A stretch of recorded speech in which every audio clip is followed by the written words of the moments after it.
সংসারী মানুষের ক্ষেত্রে কীর্তনের থেকে ওপরে আর কোনো সেবা হতে পারে না।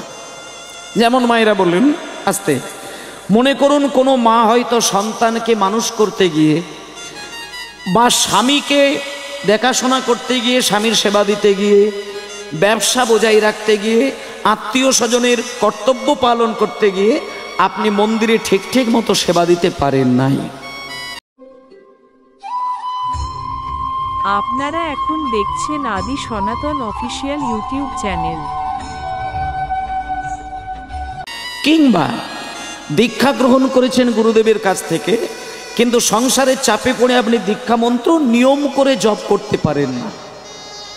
এই ক্ষেত্রে মহাপ্রভু কিন্তু সুন্দর সংবিধান দিয়েছেন যে যারা ধর্মের পিছনে কোনো পথ অবলম্বন করতে পারেন না, তারা শুধু যদি বছরে একবার হরিবাসরে 3টে ঘন্টা নীরবে বসে মন দিয়ে কীর্তন শোনে, আর কীর্তন শুনতে শুনতে কোনো একটা মুহূর্তে, একটা সেকেন্ডের জন্য যদি তার চোখ দিয়ে দুবিন্দু অশ্রু বিগলিত করে, তার সারা বছরে না ধর্ম পালন করার কোনো অশুভ ফল হবে না।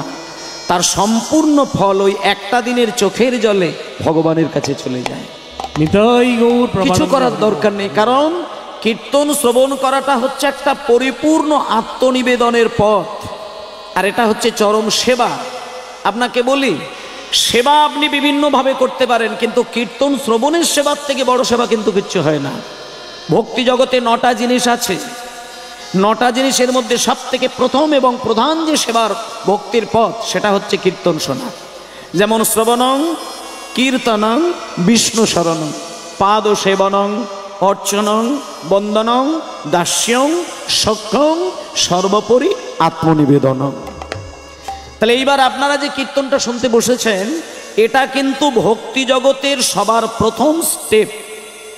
এখানে যদি কারোর ভুল হয়ে যায়, মাঝখানে আপনি যতই হাই হাই করেন না কেন, আপনি জীবনে শান্তি খুঁজে পাবেন না। শ্রবণ যার ঠিক থাকে, বাকি সমস্ত জায়গা তার ঠিক থাকে। আর কীর্তন গানে বসা মানে শ্রবণটাকে পরিষ্কার রাখার দরকার। সেজন্য আমি অনুরোধ করছি সবাইকে, প্রথমে চৈতালিদি গান বাজনা করলেন, আপনারা মন দিয়ে শ্রবণ করলেন, তারপরে আমি একটা যে কোনো বিষয়ের ওপরে গান বাজনা করব, আপনারা শুনবেন। তারপরে রাস হবে, রাসে আপনারা শুনবেন না নাচবেন, কোনটা করবেন? রাস শোনে না নাচে বেশি? সাধারণতভাবে মানুষ চিন্তা করে যে রাস গান শুনতে যাব মানে একটু নাচবো বেশি, রাসে নাচের প্রধানটা বেশি হয়। কিন্তু একটা কথা বলিস, এটা সম্পূর্ণ মানুষের ভুল চিন্তা। রাস গান মানে কোমর দুলিয়ে, ঠ্যাং দুলিয়ে, ঘাড় দুলিয়ে, মাথা দুলিয়ে একবারে মারাত্মকভাবে নাচ করার জন্য কিন্তু রাসের ক্ষেত্র নয়। ভগবান শ্রীকৃষ্ণের তৈরি যে রাস, এগুলো একটুখানি তত্ত্বগুলো বুঝবেন, তাহলে অন্য কিছু নয়। মানে আমরা তো মানুষ, আমাদের একমাত্র মূল লক্ষ্য হচ্ছে ভক্তিটাকে সঞ্চয় করা। বলে ভক্তি সঞ্চয় করব কেন? না, ভক্তি সঞ্চয় করা মানে ভগবানের লাভের জন্য নয়। একটা কথা বলি, আপনি ভক্তি দিয়ে ভগবানকে ডাকবেন সেটা পরের কথা, কিন্তু ভক্তিটা ভগবানের জন্য নয়, ভক্তি আপনার জন্য প্রয়োজন। কারণ ভক্তি যার হৃদয়ে থাকে, সে অফুরন্ত একটা মধুর স্বাদ নিজেকে সারাটা জীবন উপলব্ধি করে যেতে পারে। যার হৃদয়ে ভক্তি আছে, সে অফুরন্ত মিষ্ট মধুর স্বাদ কিন্তু সে হৃদয়ে পায়। আর যে ভক্ত হতে পারে, সে অফুরন্ত আবেগ কিন্তু তার শরীরে মাধুর্যপূর্ণে ভরিয়ে রাখতে পারে। আর যে ভক্তিতে চলতে পারে, সমাজের প্রত্যেকটা মানুষের প্রতি তার মধুর আচরণ দিয়ে সে সবাইকে আপন করে নিতে পারে। আপনি যতই মানুষের কাছে আপন হতে যান, আপনার ভেতরে ভক্তি যদি মিষ্টি না হয়, আপনি যতই ভালো ভালো ভাষা দিয়ে তার সঙ্গে দেখান, আচরণ কিন্তু আপনার দোষ হবেই। তাহলে ভক্তি হচ্ছে আপনার নিজস্ব সম্পদ, এটা ভগবানের কাছে দেওয়াটা বড় জিনিস নয়। তাহলে সেই ভক্তি আমি পাবো, আমি মধুর হয়ে জীবন কাটাবো, আমি নিজের ভক্তিতে নিজে ডুব দেব, সেই ভক্তিতে ডুব দিয়ে পরমানন্দকে হৃদয়ে রাখবো, আর সেই পরমানন্দকে রেখে সারা জীবন শান্তিতে বিরাজ করব। তাহলে সেই ভক্তিটা আপনি পাবেন কোথায়? এইটা আগে জানবেন। আজকে সারা রাত্রির ধরে কীর্তন হচ্ছে, আমি অনুরোধ করব, যতই কষ্ট হোক হরিবাসর ছেড়ে আপনারা উঠে যাবেন না। তার কারণটা বলে দিই, এই বাসর থেকে উঠতে গেলে মানুষকে মূলত 2টি কারণে উঠে যেতে হয়। 2টো কারণে। মানুষ কীর্তন শুনতে শুনতে দুম করে উঠে যায় কেন? দুটো কারণ, মূলত দুটি কারণ। এক হচ্ছে হয় তার ঘুম জড়িয়ে আসে, আর নচেত তার খিদে এসে যায়, এটা মূল কথা। তারপরে এসে যায় শারীরিক নানান রকম সমস্যা। এবার আপনাদের বলি, শরীরের সমস্যাটা একমাত্র তৈরি হয় আপনার নিজস্ব চিন্তাধারার ওপরে। হয় আপনি চিন্তাটাকে পরিশুদ্ধ রাখতে পারেননি, আর নচেত আপনার খাবারকে আপনি পরিশুদ্ধ রাখতে পারেননি। এই দুটো কারণে আপনি নিজে অসুস্থ হয়েছেন। এবার এখানে যারা সুগারের রুগী আছে, হার্টের রুগী আছে, বা যারা প্রেশারের রুগী আছে, বা বাতের রুগী আছে, তাদের ক্ষেত্রে আমি বলবো অমাবস্যা পূর্ণিমার দিন, একাদশীর দিন, শিব চতুর্দশীর দিন একেবারে যদি মনে করেন অনাহারে দিন কাটাবেন, তাতে আপনি বেশি বেশি করে ওই রোগের ওপর থেকে আপনি ভালো ফল পাবেন। এই যে কয়েকটা দিন আগে শিব চতুর্দশী গেল, মহাশিবরাত্রি গেল, আপনারা কি করেছেন? আমি যেটা বলছি কি করেছেন জানি না, তবে কি করবেন সেটা আমি বলে দেবো, একটু পরে বলে দেবো। মানে একটা মানুষ কি করে সে আদর্শ মানুষ তৈরি হতে পারে, তার কৌশল মানুষ যদি জানতে পারত, তাহলে নিজেই নিজে মহাপুরুষ হয়ে যেতে পারত।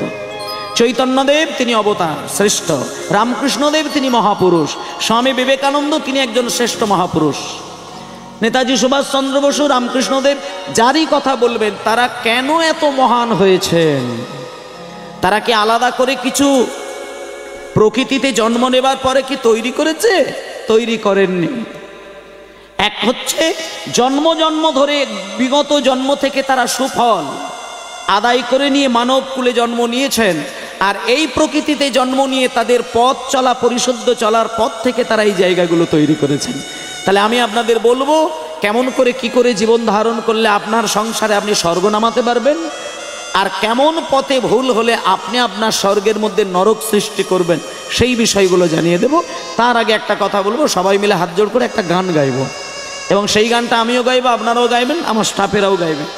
এই গানটা আজকের ক্ষেত্রে শুধু নয়, আমি আপনাদের বলে দেব ঠিক ব্রাহ্ম মুহূর্ত যখন হবে, আস্তে দাঁড়াও, ব্রহ্ম মুহূর্ত আস্তে বাজাবে। ব্রহ্ম মুহূর্ত এমন একটি মুহূর্ত, যে মুহূর্তে মানুষ ভগবানকে যদি উপাসনা করতে পারে, ভগবান তার নিজস্ব শক্তি ব্রহ্ম মুহূর্তে তার ভক্তকে দান করেন। এবং সেই ব্রহ্ম মুহূর্তটা কি সেটা আমি বলে দিচ্ছি, শোনেন। এই যে 24টা ঘন্টায় আমাদের একদিন ধরা হয়, আমি প্রথম দিকে যেটা শুরু করেছিলাম, 24 ঘন্টায় একদিন, আর 8টি প্রহরে হয় একদিন, আর এক একটি প্রহর হয় 3 ঘন্টা, আর 30টি মুহূর্তে হয় 24টি ঘন্টা। 30টা মুহূর্ত দিলে তবে আমাদের 24 ঘন্টা আবর্তিত হয়।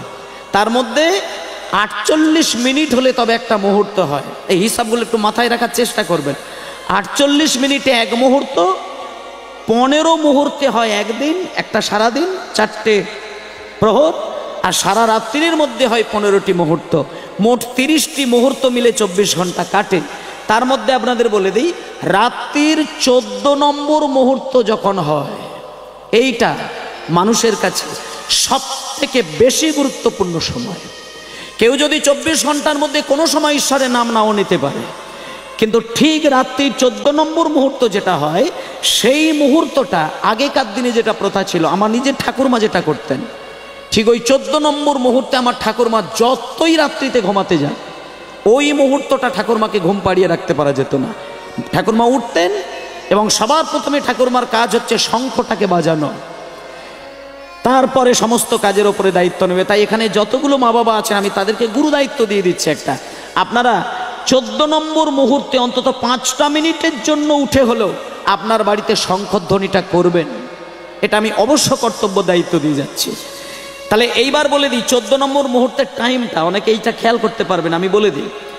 বলছে সূর্য উদয়ের 92 মিনিট আগে থেকে সূর্য উদয়ের 48 মিনিট আগে পর্যন্ত যে সময়সীমাটা থাকে, ওইটাকে বলা হচ্ছে ব্রহ্ম মুহূর্ত। আরো ভালো করে বুঝিয়ে দিলে বুঝতে পারবেন, ভোর 3:20 থেকে ভোর 3:40 পর্যন্ত এই টাইমটুকু আপনারা একটু জেগে কাটানোর চেষ্টা করবেন, কারণ ওই সময়ের মধ্যেই কিন্তু ভগবান প্রচণ্ড উদার হয়ে যায়, ভগবান তখন অতি শান্ত হয়ে যায়, ভগবান তখন কল্পতরুর রূপ ধারণ করেন। ওই মুহূর্তে ভক্ত যদি একবার কেউ তার নাম স্মরণ করে, পাগলের মতন তার দেওয়া শক্তি ভক্তের হৃদয়ে দান করে। হৃদয় গৌর প্রমানন্দে হরিব। এগুলো শুধু মেনে চলবেন, যুক্তি দিয়ে বিচার করলে হবে না। তাহলে আপনাদের আমি কি বললাম, দাঁড়ান, প্রত্যেক দিন ভোরবেলা ভোর 3:20 থেকে 3:40 ওটাকে বলছে ব্রাহ্ম মুহূর্ত বা ব্রহ্ম মুহূর্ত বা সত্য মুহূর্ত। পরম ব্রহ্মকে নিজের হৃদয়ে সঞ্চয় করা, হৃদয়ে ধারণ করা, সত্যকে উপলব্ধি করার বিশেষ মুহূর্ত হচ্ছে ব্রহ্ম মুহূর্ত। এবার ম্যাক্সিমাম মানুষ ওই টাইমে কিন্তু ঘুমিয়ে কাটায়, আর ওই টাইমে ঘুমিয়ে যারা কাটায় তাদের মধ্যেই কিন্তু শারীরিক সমস্যাগুলো বেশি বেশি করে নিজেকে শারীরিক আর মানসিক যন্ত্রণায় ব্যতিব্যস্ত করে। আর যে 4টে রোগের কথা বললাম, তারা অন্তত ব্রহ্ম মুহূর্তে 10টা মিনিটের জন্য উঠবেন, উঠে আপনার বাসি বিছানায় বসবেন, বসে 10 মিনিটের জন্য আপনি এক মন প্রাণ দিয়ে একটুখানি যেটা করবেন আমি বলে দিচ্ছি, উঠে 10টা মিনিট অন্তত একাসনে বসবেন, বসেই ভজ গৌরাঙ্গ লহ গৌরাঙ্গ, সেটা আমি একবার আপনাদের বাজিয়ে দিচ্ছি, সেটা একটু বাজাবেন। লহ গৌরাঙ্গে নাম রে। এই মুহূর্তে সবাইকে গানটা গাওয়াবো। কাল থেকে প্রত্যেক দিন 3:30 সময় উঠে 5টা মিনিট সময় দিয়ে গান করবেন, দরকার হলে আবার ঘুমিয়ে পড়বেন। অভ্যাসটাকে তৈরি করুন, আপনি একদিন অবশ্যই গোবিন্দের চরণ পাবেন। তাই সবাই মিলে বলুন, ভজ গৌরাঙ্গ লহ গৌরাঙ্গ কহ গৌরাঙ্গে নাম রে। সবাই মিলে ভজ গৌরাঙ্গ লহ গৌরাঙ্গ কহ গৌরাঙ্গীর নাম রে। হাতটাকে এরকম গুটিয়ে গুটিয়ে করলে হবে না, মানে কোনো এর ভার নিতে পারছেন না যেন এমন মনে হচ্ছে, ওভাবে করলে হবে না। ভগবান তোমাকে বলি মায়েরা, ভগবান তোমাকে অসম্ভব শক্তি দিয়েছে। তুমি বলতে পারবে না ভগবানকে যে তুমি আমায় দুর্বল করে দিয়েছো, এটা বলতে পারবে না। সন্ধ্যা থেকে রাত্রির 12টা পর্যন্ত যে মানুষ একভাবে কীর্তন শোনে সে পূর্ণ শক্তিমান, এটা আমি গ্যারেন্টি দিয়ে দিলাম। 1 ঘন্টা হরিবাসরে বসে থাকা সবার দ্বারা সম্ভব হয় না। সারাদিন কর্ম করে যাবে, কিন্তু হরিবাসরে 1 ঘন্টা বসে হরিনাম শুনবে, এটা ভগবানের অপার করুণা ছাড়া কোনোদিন সম্ভব হতে পারে না। একটু জল দেবে, জল খাবো, মশা ঢুকে গেছে গায়ে, দাও। সর্বনাশ হয়ে গেছে, প্রচুর মশা।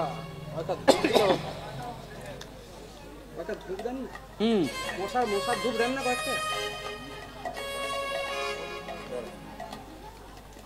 ও মা, দেখি সবাই মিলে একটুখানি গানটা গাইবো, 2 লাইন গাইবো, আর তালি দেওয়াটা শিখিয়ে দিচ্ছি। একটুখানি বলি, রাত্রির হয়েছে তো, আর যেহেতু রাত্রির হয়েছে তত্ত্বের ওপর দিয়ে একটু বেশি যাব। দিদি তো অনেক নাচ গান করলেন, নানান রকম জায়গা আপনারা দেখালেন, খুব আনন্দ করেছেন, বিশাল বিশাল বিশাল বিশাল ব্যাপার। তা ওটা আমি করছি না, আমি কিন্তু একটু ভাবের জায়গাটা পরিষ্কার রাখতে চাই। কীর্তনের মূল অঙ্গ কিন্তু ভাব, ভাবের মেরুদণ্ড। ভাবের মেরুদণ্ডটা কীর্তন গানে যদি না থাকে, সেখানে ভক্তের মন দোলে না। আর ভক্তের মন যদি একবার না দোলে, তাতে কি হবে জানেন তো, চোখ থেকে জল বেরোতে চায় না। আর চোখ থেকে জল যদি না বার হয়, গোবিন্দের প্রসাদ বানানো যাবে না। আর জল মেশানো প্রসাদ যদি না থাকে, গোবিন্দ তার গোলক থেকে নেমে এসে ভক্তের কাছে গড়াগড়ি দেবে। কারণ ভগবান বলেছেন যে আমাকে যদি কাঁচা ফল কুচিয়ে দাও, আমি কথা দিলাম খাবো।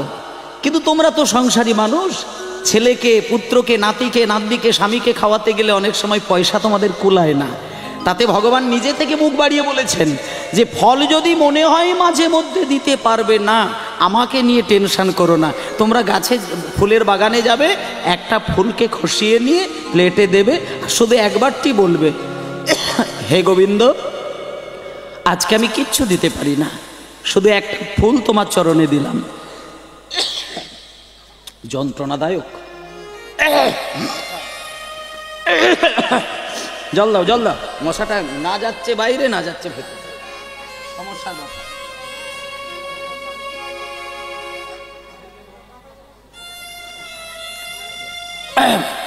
মশাকালে ডুবলে কথাই বলা যায় না, তবু তো আপনারা আছেন বলে আমি বলছি। এ বাবা,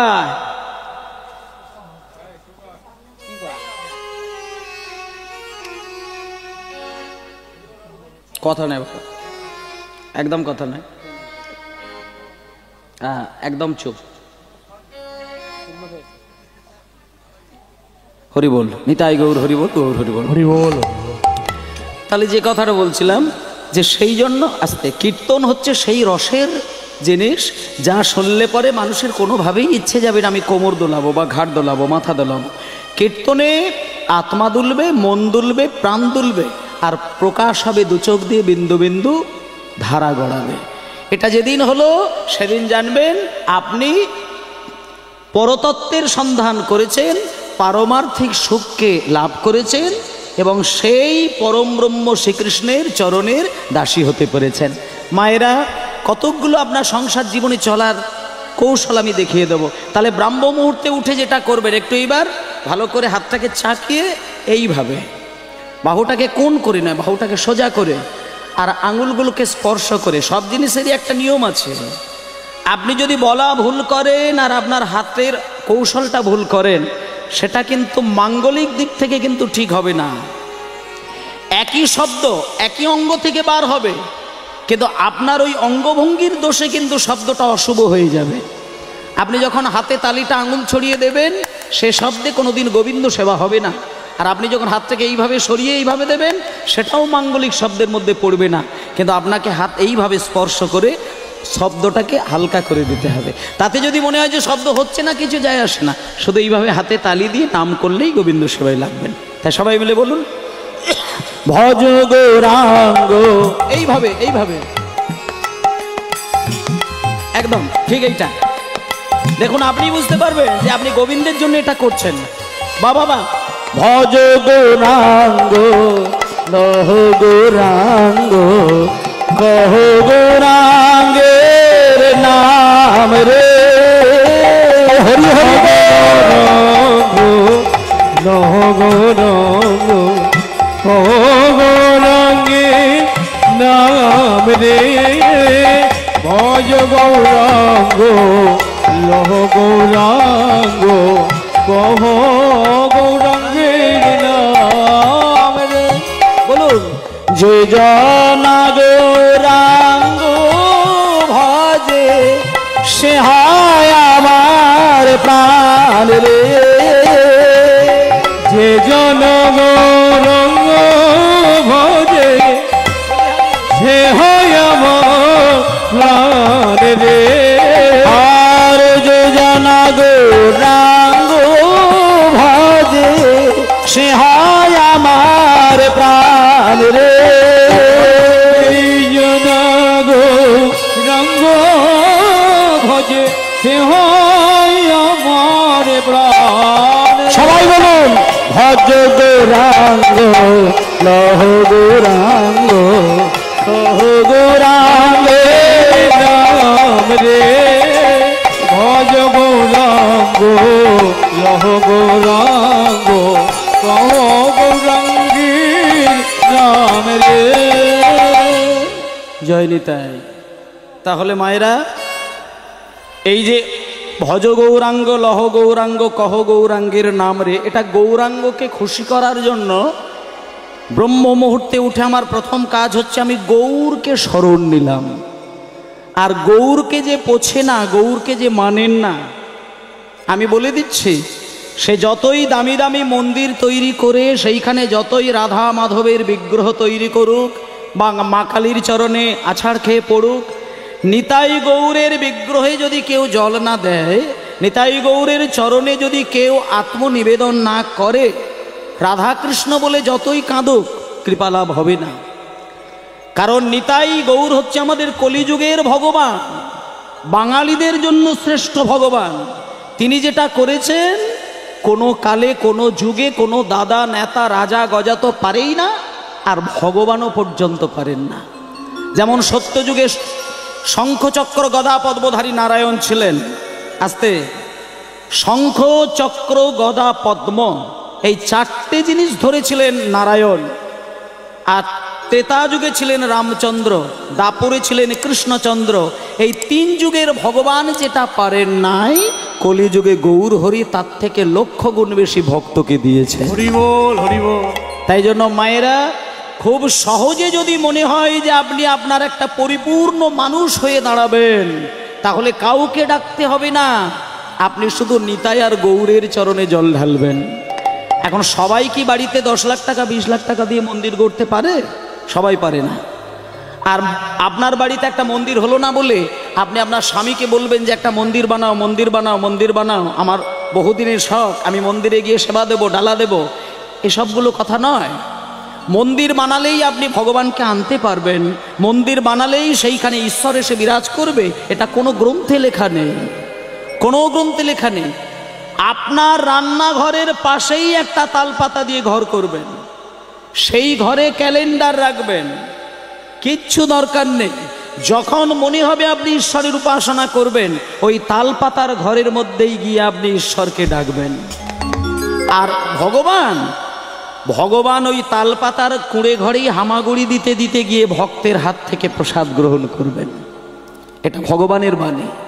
ভগবান বলেছেন, আমাকে ফল দিলে খায়, ফুল দিলে খায়, পাতা দিলে খায়, আর শুধুমাত্র চোখের জল দিলে আমি তার কাছে বিক্রি হয়ে যাই। মানে ভগবানকে যদি মনে করে কেউ কিনবো, কিনে রাখবো, যেমন গোপীরা কিনেছিলেন। বৃন্দাবনের যারা গোপী, ললিতা, বিশাখা, চিত্রা, চম্পকলতা, ইন্দুরেখা, সুদেবী, রঙ্গদেবী, এই যে বৃন্দাবনের গোপীগণ, এরা কিন্তু কৃষ্ণকে কিনে রেখেছিলেন। গোপীরা যদি মনে করতেন যে আমি কৃষ্ণকে আমার গলার একটা চেনের মধ্যে লকেট করে ঝুলিয়ে রাখবো, তারা পারতেন।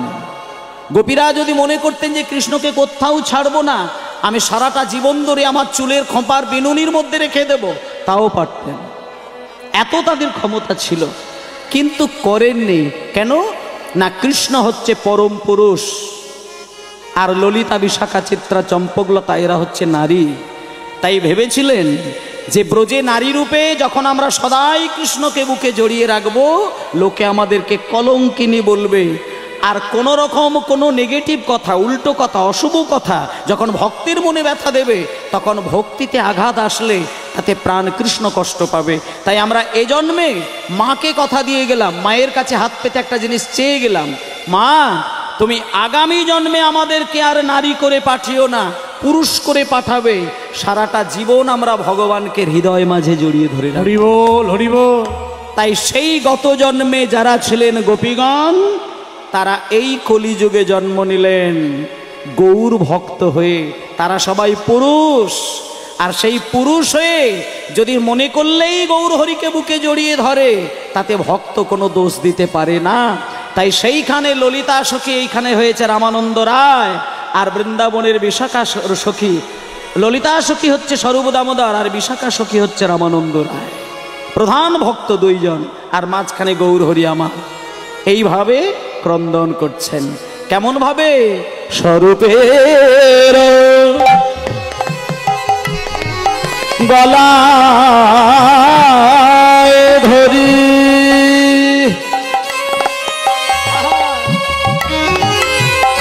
গোরার দুনয়নে বহে বারি, স্বরূপের গলায় ধরে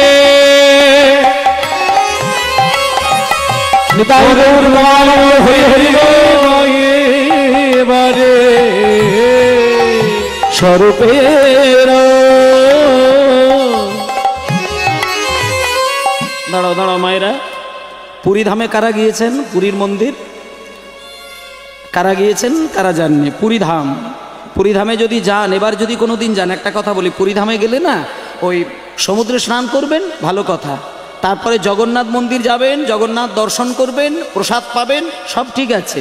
কিন্তু একটা কথা বলে দিই, পুরী ধামে গেলে বাঙালির ক্ষেত্রে যেটা সব থেকে বেশি প্রয়োজন, সেটা বলে দিচ্ছি।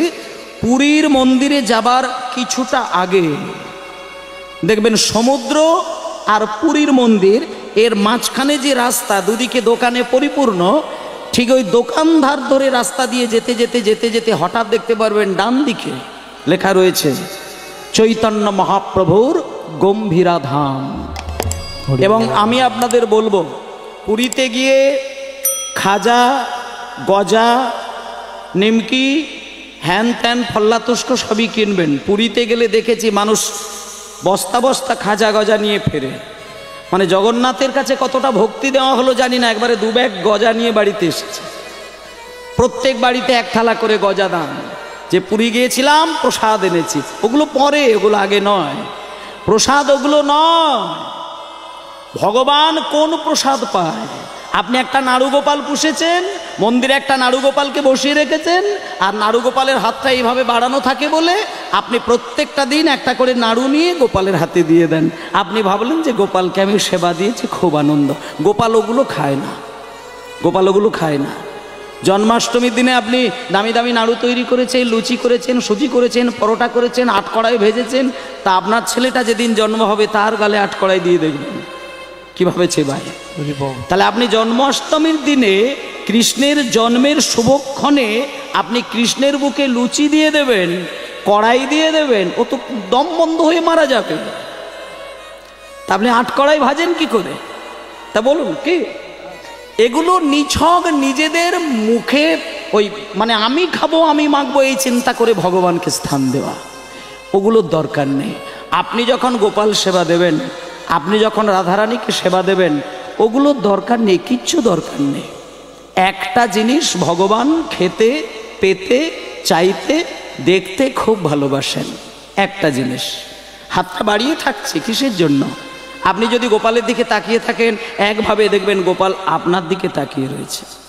আপনি ঠিক নীরবে ধ্যান দিয়ে দেখবেন, আপনার বাড়িতে যদি গোপাল থাকে বা কৃষ্ণ থাকে বা রাধারানী থাকে, আপনি চোখের দিকে একভাবে তাকাবেন, কারোর কথা ভাববেন না, কোনো চিন্তা নয়, নীরবে শুধু কিছুক্ষণ কৃষ্ণের দিকে বা গোপালের দিকে তাকিয়ে থাকবেন। হঠাৎ আপনি বুঝতে পারবেন ওই গোপাল আপনার চোখের দিকে তাকিয়ে আছে। আর যখন গোপাল আপনার চোখের দিকে তাকিয়ে থাকবে, মহাপ্রভু যখন আপনার চোখের দিকে একভাবে তাকিয়ে থাকবে, আপনাকে বুঝতে হবে যে ভগবান কিন্তু ভক্তের নয়নের দিকে একভাবে নয়ন দিয়ে থাকে। কিসের জন্য? একটা আক্ষেপে কিন্তু ভগবান কাঁদেন। ভগবান নিজে কাঁদে ভক্তের একটা আচরণের জন্য। শুধু মাঝে মধ্যে ভগবান কেঁদে কেঁদে বুক ভাসায় যে ভক্ত আমাকে সারাটা জীবন সেবা দিয়ে গেল, সারা জীবন ডেকে গেল, ভক্ত আমাকে সারাটা জীবন ধরে গয়নাকাঠি পরিয়ে গেল, কিন্তু কোনোদিন আমার সামনে বসে আমার নাম ধরে 1 ফোঁটা নয়নের জল আমার 2 চরণে ফেলতে পারল। হরি বল, হরি বল। আর যে ব্যক্তি ভগবানকে সেবা দিতে দিতে চোখ থেকে অশ্রু বিগলিত হতে চায় না, আমি বলে দিই সে কোনো দিন গোপালের কৃপা লাভ করতে পারে না। গৌর প্রেমানন্দে হরি বল। আর যে কাঁদতে জানে তাকে কোথাও যেতে হয় না, সে তার নিজের বেডরুমে বসে বসে কাঁদবে, ভগবান সে নিজে আপনার বেডরুমে এসে কৃপাটাকে বাড়িয়ে দেবে। ভগবান তো দয়াময়, ভগবান স্থান কাল পাত্র সূচি অসুচি দেখতে ভুলে যায়। ভক্ত যখন বুক বাজিয়ে ব্যাকুল হয়ে কাঁদে, ভগবান জানে না যে ভক্ত কোথায় বসে কাঁদছে। আপনি যদি পায়খানা ঘরে বসে ভগবানের নাম নিতে নিতে কেঁদে ওঠেন, ভগবান ওই পায়খানা ঘরে গিয়ে আপনার চরণ যুগল বাড়িয়ে দেবে। এটাই হচ্ছে ভগবান। তাই জন্য একটা কথা বলি, ঈশ্বরকে যদি মনে হয় যে আপনি আপনার কাছে রেখে দেবেন, তাহলে কিচ্ছু দরকার নেই, শুধু ভগবানকে নাম নিতে গিয়ে আপনি 2 চোখ বেয়ে শুধু কেঁদে যান। এবার অনেকে হয়তো বলতে পারেন যে আমি কিন্তু সন্ধ্যাবেলায় সন্ধ্যা দিতে গিয়ে কিন্তু আমি কাঁদি। এখানে অনেক মা আছেন হয়তো কাঁদেন, কিন্তু একটা কথা বলি, আপনি যখন সন্ধ্যা প্রদীপ দিতে গিয়ে তুলসী তলায় চোখ বন্ধ করে আপনার মনের কথাগুলো ভগবানকে জানাতে গিয়ে আপনি কেঁদে ওঠেন, আপনি কান্নাকাটি করার পরক্ষণে একটু ভেবে দেখবেন তো, আপনি কি কৃষ্ণকে ভালোবেসে কাঁদলেন, আপনি কি হরিকে ভালোবেসে কাঁদলেন, নাকি আপনার সংসারের কোনো দুঃখ মনে পড়ে গিয়ে আপনি কাঁদলেন? এইটা বিচার করে দেখবেন। অনেক মানুষ আছে কাঁদে, দেখা যাবে তার স্বামী হারিয়ে গেছে, হঠাৎ করে মন্দিরে গিয়ে তার স্বামীর কথা মনে পড়েছে, হাউ হাউ করে কাঁদছে। সন্তান হারিয়ে গেছে, জমি জায়গা হারিয়ে গেছে, সোনাদানা হারিয়ে গেছে, এইসব মায়ার সংসারের হারানো কান্না যখন ভগবানের কাছে গিয়ে কেউ ব্যাকুল হয়ে কাঁদে, ভগবান তাকে আরো লক্ষ গুণ বেশি কাঁদায়। এটা মনে রাখবেন, কারণ ভগবান ওই মায়ার কান্না কোনোদিন সহ্য করতে পারে না। ভগবান শুধু একটা জিনিস চায়, প্রেমের কান্না চায়। সেই প্রেমের কান্নাটা যখন আপনার নয়নে আসবে, আপনার চোখের জলটা বরফের থেকে ঠান্ডা জল হবে। আর যখন মায়া কান্না কাঁদবেন, সেটা গরম জল হবে। আর সেই জলের কোনো একটা টেস্ট, কোনো একটা স্বাদ আপনি জিভের মধ্যে পাবেন। কিন্তু কৃষ্ণ প্রেমের কান্নায় কোনো স্বাদ থাকে না। প্রথম কথা হচ্ছে বরফের মতো ঠান্ডা জল, আর দ্বিতীয় কথা জিভে যখন জল পড়বে কোনো স্বাদ নেই। সেই হলো কৃষ্ণ প্রেমের জল। সেই কৃষ্ণ প্রেমের ধারায় কাঁদতে কাঁদতে আপনি পুরীর মন্দিরে যাবেন। পুরীর মন্দিরে যেতে যেতে সমুদ্রে স্নান করে জগন্নাথ মন্দিরে যাবার ডান দিকে যে মহাপ্রভুর গম্ভীরা ধাম, ওই গম্ভীরা ধামে একটুখানি ঢুকবেন। আর সেইখানে গিয়ে আপনাদের যেটা কাজ, হরে কৃষ্ণ হরে কৃষ্ণ কৃষ্ণ কৃষ্ণ হরে হরে হরে রাম হরে রাম রাম রাম হরে হরে হরে কৃষ্ণ তাই কৃষ্ণ কৃষ্ণ কৃষ্ণ হরে হরে হরে রাম রাম রাম হরে হরে হরে কৃষ্ণ কৃষ্ণ কৃষ্ণ হরে হরে হরে রাম রাম রাম হরে হরে কৃষ্ণ হরে কৃষ্ণ কৃষ্ণ কৃষ্ণ হরে হরে হরে রাম রাম রাম হরে হরে হরে কৃষ্ণ কৃষ্ণ কৃষ্ণ হরে হরে হরে রাম হরে রাম রাম রাম হরে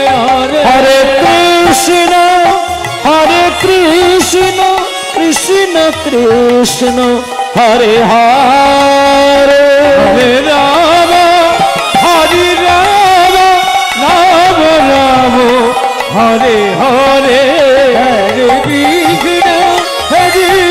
কৃষ্ণ কৃষ্ণ কৃষ্ণ হরে হরে হরে রাম রাম রাম হরে হরে হরে কৃষ্ণ কৃষ্ণ কৃষ্ণ হরে হরে হরে রাম রাম রাম হরে হরে হরে কৃষ্ণ হরে কৃষ্ণ কৃষ্ণ কৃষ্ণ হরে হরে হরে রাম রাম রাম হরে হরে নিতাই গৌর হরি বল হরি বল হরি বল হরি বল। জয় নিতাই। আজকে আপনারা সেবার প্রতিশ্রুতি হয়ে, কি হলো বাবা,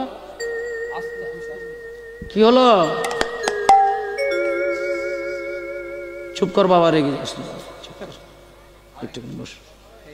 ও বাচ্চা ছেলে, তোর থেকে বয়স 6 বছর কম, চুপ করে বস, বেশি কথা বলিস না। হরি বল। জয় নিতাই জয় নিতাই জয় নিতাই। আজকে ঠিক গম্ভীরা মন্দিরে আপনারা যেমন হরিনাম গাইতে গাইতে যাচ্ছেন, মনে করুন আপনি পুরীর মন্দিরে গেছেন। ঠিক পরিবেশটা এবার দেখুন। লীলা দর্শন করে যে ভক্ত কীর্তন শোনে, সে অতি সহজেই ভগবানের সেবায় লেগে যায়। আর আমি আপনাদের অনুরোধ করব যে আজকে এমনভাবে শ্রবণ করবেন, মায়ের রাস্তায় এমনভাবে শ্রবণ করবেন যে আপনার হৃদয়ের মাঝখানে শুনতে শুনতে যেন ছবিটা ধরা পড়ে। মনে করুন আপনি হরিনাম করছেন, পুরীর মন্দিরে যাচ্ছেন, জগন্নাথ দেবের কাছে যাচ্ছেন না, জগন্নাথ মন্দির দেখার দরকার নেই, আপনাদের দেখার দরকার নেই। জগন্নাথ দেব দর্শন করেনি একজন, হরিদাস ঠাকুর। তিনি যতদিন পুরীধামে ছিলেন কোনো দিন মন্দিরে গিয়ে জগন্নাথ দেব দেখেননি। মহাপ্রভু বারবার বলেছিল হরিদাসকে, হরিদাস তুমি আমার সঙ্গে চলো, পুরীর মন্দিরে যাবে, জগন্নাথ দেবকে দেখবে। কিন্তু হাত জোড় করে বারবার বলেছিলেন, প্রভু এই আস্তে আস্তে আস্তে, কি হচ্ছে ভাই?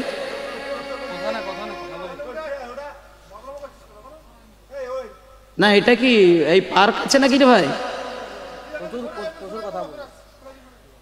সবাই চুপচাপ আছে ওখানে, ভাটার ভাটার করছিস, তোর কি বলছিস? ওঠ এখান থেকে বাইরে।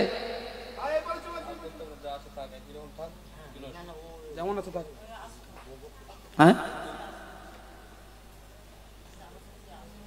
খাক না ওটা খাক, ওই থাক, ও নিয়ে অসুবিধা নেই, চুপ করে বস, কথা বলবি না, একদম চুপচাপ থাক। হরি বল। যেটা হচ্ছিল এবার দেখুন, শ্রী চৈতন্য মহাপ্রভুর শ্রীক্ষেত্র গম্ভীরাধাম যাচ্ছে। মনে করুন আপনি যাচ্ছেন, হরিনাম গাইছেন, এটা অবশ্য দরকার। সমুদ্রে স্নান করাটা মানুষের কাছে এখন এই মুহূর্তে ফ্যাশন হয়ে গেছে। পুরীধামে যাবে, দীঘায় যাবে, সমুদ্রে স্নান করবে, আনন্দ করবে, কিন্তু পুরীধামের সমুদ্র স্নান বাঙালির ক্ষেত্রে আনন্দের বস্তু নয়। কারণ ওই পুরীর শ্রীক্ষেত্র সমুদ্রের জল চৈতন্যদেবের লক্ষ লক্ষ ফোঁটা চোখের জল মেশানো রয়েছে। আর 12 বছর একভাবে পুরীর মন্দিরে কাটিয়েছিলেন, আর ওই সমুদ্রে গিয়ে স্নান করেছিলেন, পাড়ে গিয়ে কৃষ্ণ কৃষ্ণ বলে আছাড় খেয়েছিলেন। তাই বাঙালি যখন সমুদ্রে স্নান করে পুরীর মন্দিরে, বাঙালি একটাই বাসনা থাকার দরকার। বলি, যেটা হরিদাসের কথা বলছিলাম, হরিদাসকে মহাপ্রভু বলেছিল, হরিদাস তুমি জগন্নাথ দেব দেখবে চলো। জগন্নাথ আমাদের এই কলিযুগের প্রাণ। কারণ যে জগন্নাথের নাভি কোমলের ভেতরে, আপনাদেরকে ওই জায়গাটা বলে দিই, জগন্নাথের কাঠের মূর্তি বলে ভাববেন না যে ওটা এমনি একটা কাঠের বিগ্রহ, ওটা আবার ভাববেন না। হতে পারে কাঠ, কিন্তু ওই কাঠের ঠিক নাভি কমলের মধ্যে ভগবান শ্রীকৃষ্ণ তার নিজের অঙ্গের নাভিটা ওই জগন্নাথ মূর্তির মধ্যে প্রবেশিত করেছিলেন। কেমন করে শুনুন। কৃষ্ণ যখন তার দেহলীলা শেষ করেছিলেন, দেহটাকে দাহ করা হয়েছিল, কিন্তু নাভিটা দহীভূত হয়নি। সেই নাভি ভাসতে ভাসতে চলে গিয়েছিল পুরীর মন্দিরে। আর ইন্দ্রদ্যুম্ন রাজা তখন নাভিটাকে নিয়ে একটা যজ্ঞ করে ওই জগন্নাথের কাঠের মূর্তির মধ্যে প্রবেশ করিয়ে দিয়েছিলেন। এবং 12 বছর ছাড়া ছাড়া ওই পুরাতন মূর্তি বাতিল করে দিয়ে নূতন মূর্তি তৈরি করে নাভিটাকে পরিবর্তন করে নূতন মূর্তিতে প্রবেশ করেন। তাই 2 দিন আপনারা জগন্নাথ মন্দিরে পারলে যাবেন, 2 দিন। এক হচ্ছে 12 বছর ছাড়া একটা অনুষ্ঠান হয়, যেটা হচ্ছে নবকলেবর, একটা অনুষ্ঠান হয় 12 বছর ছাড়া হয়। এটা 12 বছর ছাড়া ছাড়া নূতন মূর্তি তৈরি হয়, পুরাতন মূর্তি সম্পূর্ণ বাতিল করে দেওয়া হয়, এটা একটা অনুষ্ঠান। আরেকটি উৎসব হয়, সেটা হচ্ছে প্রত্যেক বৎসর জগন্নাথের রথযাত্রা হয়। তার মধ্যে ভাঙা রথ, যেটা উল্টো রথ বলে, যেটা ওই সময় আপনারা যাবেন, ওই সময় গিয়ে অপেক্ষা করবেন। ওইখানে উল্টো রথ হয়ে যাবার পরে রথ সম্পূর্ণরূপে ভেঙে দেওয়া হয়।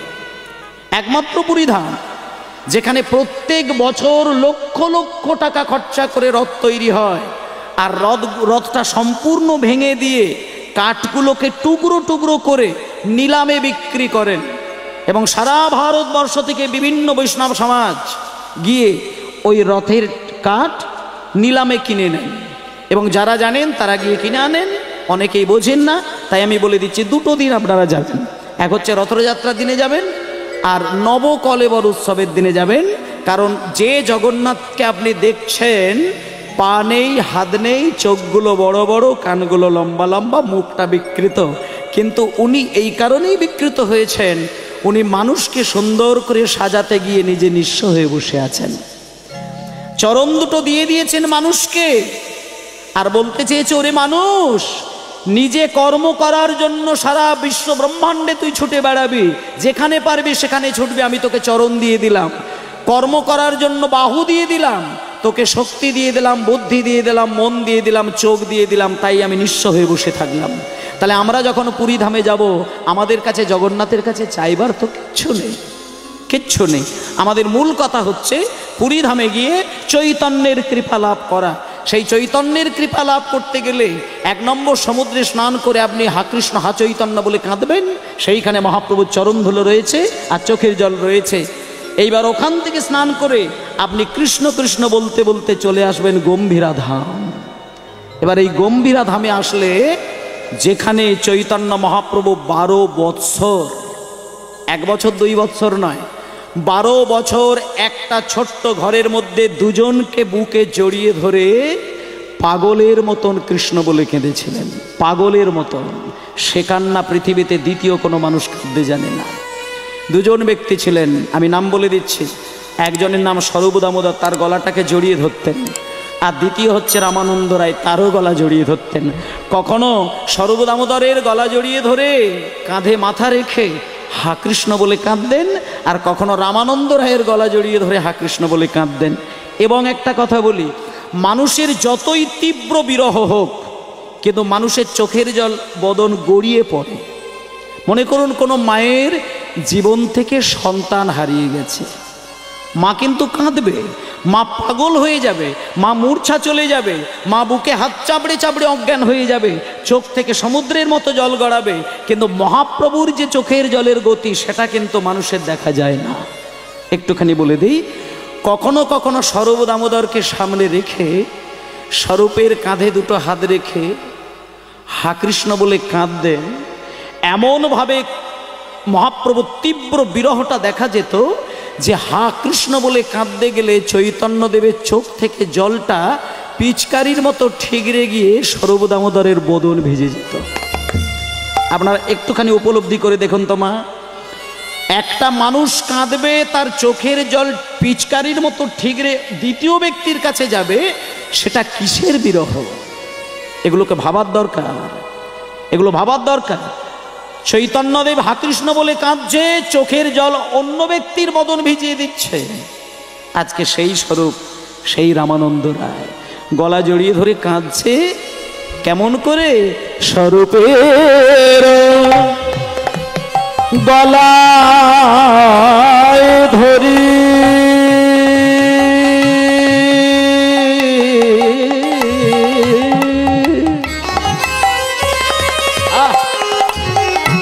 গোরার নয়নে বহে মারি তাই গৌর হরিব ফেরো গলায় ধরে